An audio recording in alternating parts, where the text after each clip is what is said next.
It happened to me when I was 10 years old. And since that time, I've never even gone home. The perpetrator was my own father. Huyo mwanaume hakuniwachilia tu hivyo, alikuwa ananisumbua juu time yenye nilipata job alikuwa ananipiga, bado akaendelea tu kunipiga. Unavumilia kuchapwa, unavumilia shida, unavumilia kunyimwa chakula. Tunaona kama mensi wote wenye wanakuja mbele yetu ni kama ni maadui, kwa sababu vitu zetu tunaona wakifanya wako so heartless sana.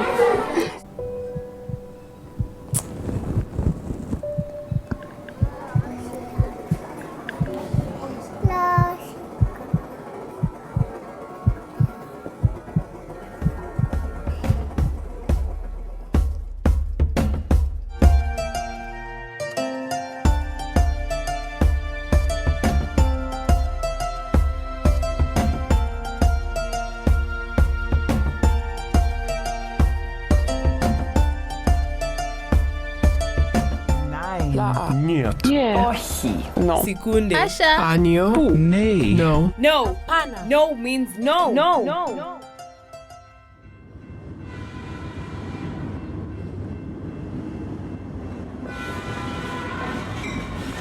One in 3 women and girls worldwide have experienced sexual violence during their lifetime.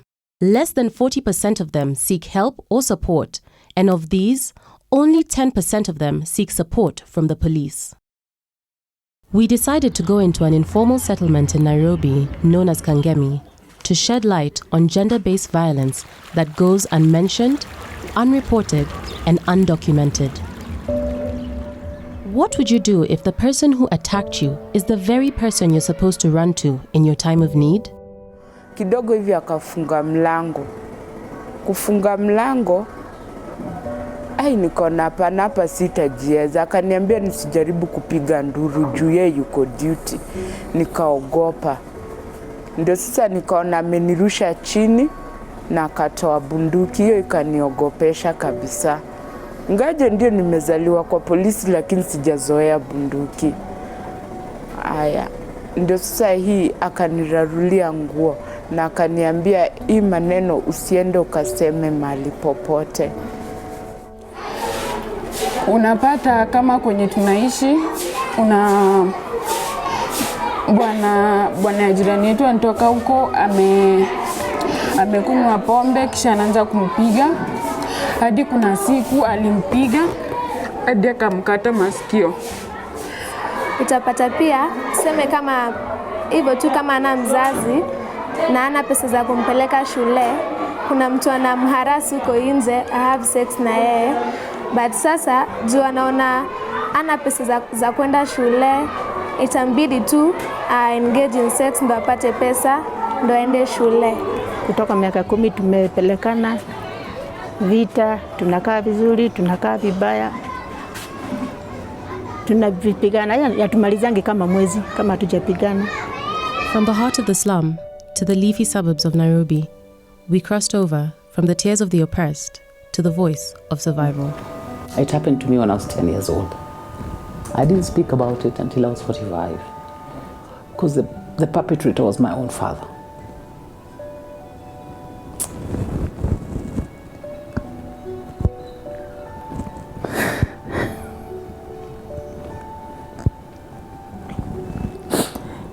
I don't know if my mom knew. I don't know. Here is when the war started. I faced the man and told them I'm pregnant. Akaniambia hiyo utatoa. So I was not into the problem because mimi nilimwambia tu, if you are funding me I'll do it. Because he was a married man. I think one factor that would influence you not reporting is because most of the times it happens with a very close family member. And destabilizing the dynamics of the family. And also the cultural aspect on who this person is within the family can play a role. Like, how do you report your father? He's the breadwinner at home. He is that person. He has an image in the society, like my father had an image in the society, how do you even start? The major challenge is maybe failure to report cases on time. That's a major challenge from community, out of stigma or trauma, especially sexual offenses. So it interferes with our evidence collected. Another challenge that we face in society is the willingness of individuals to come and give evidence against their neighbors. You find that an offense has been committed, somebody is a witness, but the person fears coming to give evidence against a neighbor because of fear of family relations in event the person is jailed or something. So those are the major challenges that we face. And apart from that, also this issue of ignorance. People are not informed of what they are supposed to do, like in sexual offenses, or just the fact that when you are harmed, you need to go to hospital, get treatment documents. People want to rush to report in the police station in bid to get a P3, and yet treatment is more important. It's more important to go to hospital and get an urgent treatment, get treatment documents, and those treatment documents is what will be used to fill a P3.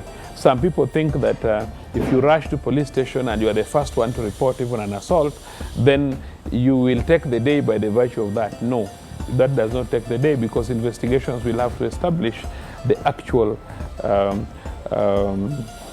factors that led to the commission of the offense and their chronology of events at the time that the offense was committed. There's a problem with our culture, there's a problem with something that we've perpetuated. Let's go back to the drawing board and redefine what's rape, what's not. Let's give some power back to women. And so it's not about misconception. I don't think it is that. I think we use that as an excuse. No one makes a lock without a key. After identifying the problems, we sought out solutions. Survivors come from all walks of life. Solutions must come from everyone, from mothers who are raising sons, from educating them how to be positive male figures in the community, from fathers empowering their daughters to report cases of violence, from fathers being role models to their children, both male and female. Because if I grew up seeing my mother being beaten by my father, how would I, as a girl, not see it as a norm in my own marriage? From churches denouncing violence in marriages and in the homestead.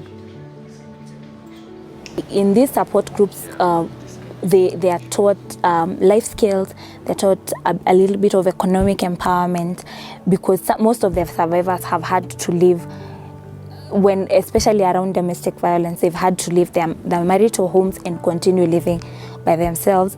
And in the marital homes, they were relying on the husband for financial support. Sasa through hizo sessions za life skills na hizi NGO zingine, ndio nikaanza kujua right zangu tu pole pole. Nikaanza kuempower wasichana wengine wenye wanaenda through hizo juu, kwa sababu kwa hii society yetu watu ni wengi wanaendea through hizo shida na hawajui venye wanaweza saidika na hawajui penye wanaweza toa usaidizi. As a police service, we have a responsibility to enforce laws and regulations of this country. We manage crime. When you talk about any violence, you're talking about crime. And therefore it is our responsibility to prevent crime and also to enforce the laws, manage, and where a crime has been committed, ensure that the person that has committed the crime faces justice. We are able to have psychological follow-up. We have psychologists on board. We also have 24 hours for 7 days numbers that can be, they are reachable by all survivors or all couplets. We have different hospitals, we have different institutions that are working hand in hand with us. In case of such cases, we have free appearances that the government and other stakeholders provide for support. So services are easily reachable for any person. I think what can happen is everybody has to be involved in the conversation. It doesn't mean that you have to be directly affected by rape for you to feel like, I need to talk about this. It's you who creates the environment that allows a victim to be blamed or to be shamed What are you doing about that? What conversations are you having with your group of friends, with your family? What conversations are you having online to create an environment where we can have more people come out and say, I have been raped, and then have more people come out and actually demand accountability from our law enforcers? One of the biggest issues that came up was that the police are not sensitive to the nature on how to handle survivors. So there's a lot that we are doing, and equally as the police, we have the gender desk. Many a times we post ladies to kill trauma, because many women who have been raped or defiled would feel more comfortable discussing some of these issues with ladies. The ladies that we have at the gender desk also have the ability to